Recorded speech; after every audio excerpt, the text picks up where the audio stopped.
किसने? भगवान शिव ने सुदर्शन चक्र नारायण को प्रदान कर दिया। बोले नारायण ये धारण करो, ये आपको सुशोभित हो।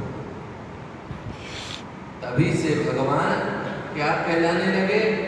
सशंख चक्रम सकिरीट कुंडलम सपीत वस्त्रम सरसीरुभेक्षणम। सशंख चक्रम, जो शंख चक्र को धारण करते हैं वैसे प्रभु भगवान नारायण उसी दिन से चक्र को धारण करने लगे। और वो चक्र कौन सा है? सुदर्शन चक्र। तो भगवान शिव ने राघवेंद्र से कहा, हे रघुनंदन, हे कमल नयन, हे राजीव लोचन, आपके इस अभिषेक से मैं तृप्त हो गया हूं। वरम ब्रूहि, वर मांगो। भगवान ने कहा, राघवेंद्र ने कहा, हे प्रभु आपकी बहुत बड़ी कृपा है। आप मनुज रूप में नारायण हैं, आप ही अवतार लेकर के ये मनुज लीला कर रहे। भगवान शिव है। भगवान शिव कहते युग के अंतिम चरण तक, युग के अंत तक मैं यही विद्यमान रहूंगा। जो भी व्यक्ति मेरे दर्शन करने के लिए आएगा या यहां दर्शन करेगा, जल चढ़ाएगा, वह सानुज्य मुक्ति को प्राप्त होगा। जो रामेश्वर दर्शन करे, रामेश्वरम के दर्शन मात्र से ही सानुज्य मुक्ति प्राप्त हो जाती है। उसके सारे पाप ताप सब मिट जाते हैं। और अब तो इतना सुलभ, इतना सहज हो गया दर्शन करना। अब तो रामेश्वरम जाना हो तो कोई ज्यादा मेहनत थोड़ी करो। ट्रेन में बैठो, हवाई जहाज में बैठो, फटाफट पहुंचो और दर्शन करके फिर आ गए। उस युग में बहुत पुरुषार्थ था रामेश्वरम दर्शन। रेल नहीं, कहाँ तो पैदल चले, कैसे जाएं, कितनी दूर। अब तो बहुत बड़े भाग्यशाली लोग हैं। उस युग में इतना पुरुषार्थ करके पहुंचते थे और आज इतनी सुविधा हो गई, जिस सुविधा से हम पहुंचे, सहज सरल पहुंचा, ज्यादा कोई पुरुषार्थ करना नहीं। तो कहने का अर्थ है कि रामेश्वरम में भगवान प्रार्थना करते हैं। भगवान श्री राम का आशीर्वाद का कहा तो भगवान ने कहा बस आपकी कृपा है, एक कृपा बनी रहे। फिर भगवान शंकर उन्हें कहते हैं कि हे राघवेंद्र, अब आपको इस भूलोक से पुनः साकेत लोक पधार जाना चाहिए। जिस कारण आपका इस भूधरा पर आगमन हुआ था वह कार्य सिद्ध हो गया है। इस पृथ्वी के 8 भाग करके, 8 पुत्र थे, 2-2 सबके, तो कितने?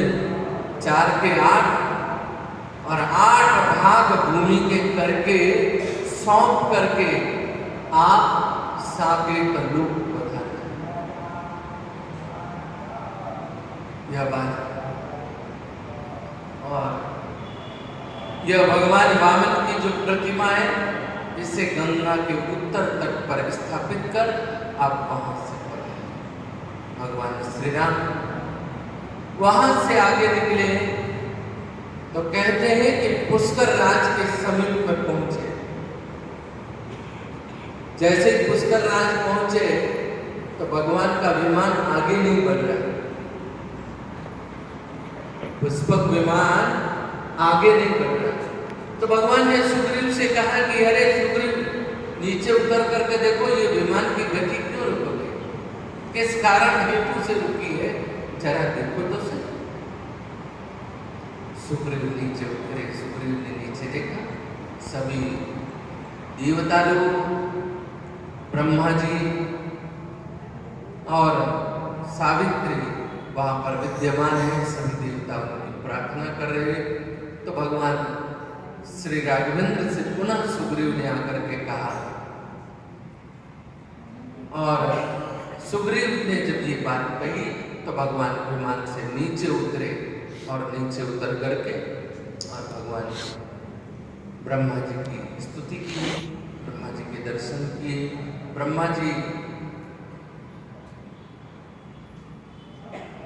की जब इतनी सारी स्तुति की भगवान राम ने, और भगवान श्री राम का हाथ पकड़ करके उन्हें सिंहासन पर बैठाते हैं भगवान ब्रह्मा जी, और कहते हैं हे नारायण स्वरूप आप राम रूप में भी नारायण हैं, आपका यह कार्य संपूर्ण हुआ, अब आपको साकेत लोक पधार जाना चाहिए।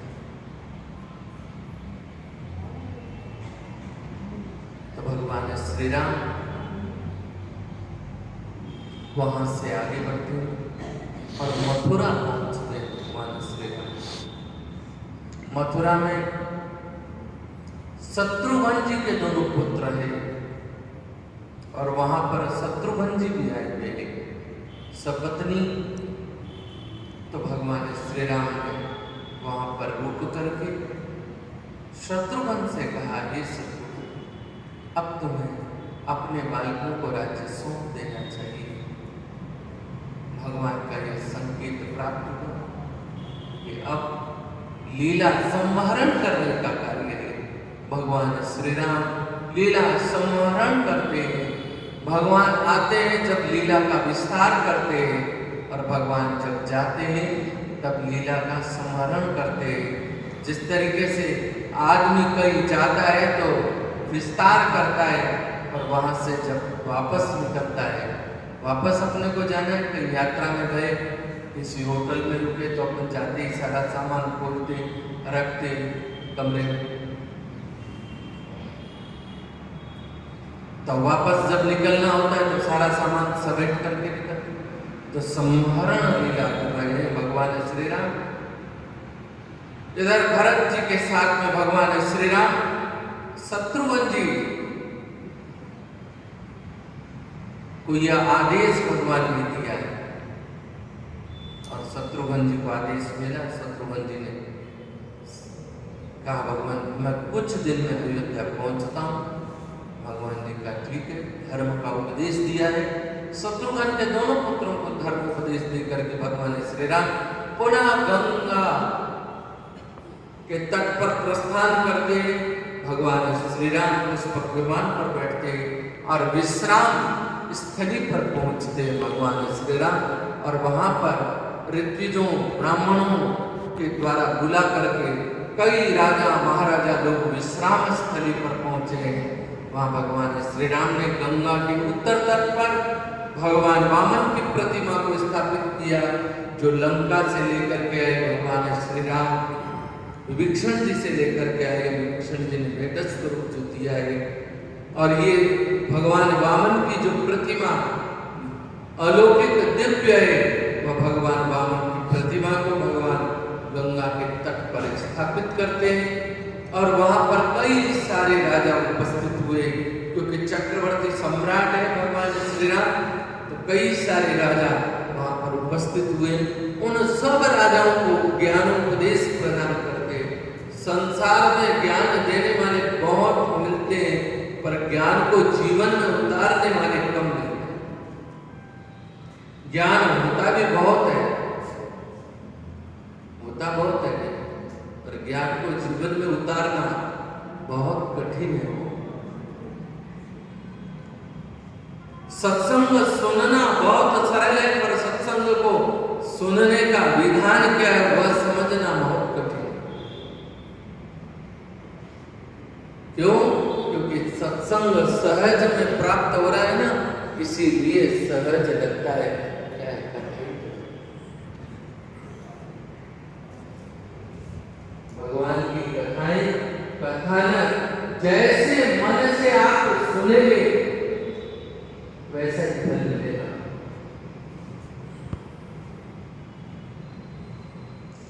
गोकर्ण जी ने भागवत सुने ना, आपने कई बार सुने,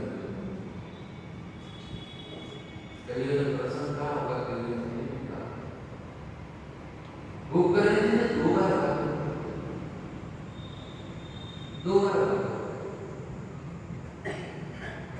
एक बार तो धुंधुकारी के लिए की भागवत, और जब धुंधुकारी के लिए भागवत करी ना तो सारे नगरवासियों ने तो पर विमान ले लिया है धुंधुकारी को लेने। तो गोकर्ण जी ने पूछा, बहुत बढ़िया प्रश्न किया गोकर्ण जी ने कि हे विष्णु पार्षदों, आप किसके लिए लेकर के आए? बोले धुंधुकारी के लिए आप विमान लाए, कथा तो सबने सुनी, आपको विमान तो सबके लिए लाना था, एक के लिए क्यों लेके आए? तो उन्होंने कहा विष्णु पार्षद, कथा को सुनने का अलग अलग भेद है, इसके कारण से सबको अलग अलग फल मिला है। जिस तरीके से धुंधुकारी ने कथा सुनी, वैसी कथा आपके इस पंडाल में किसी ने नहीं सुनी। इसीलिए विमान केवल एक ही प्रभु ने भेजा है। फिर पुनः गोकर्ण जी ने पुनः कथा करनी पड़ी। इसीलिए भाई कथा सुनने के नियम का पालन जीव को करना चाहिए। कथा वक्ता को भी नियम बनाए, नियम का पालन करता है।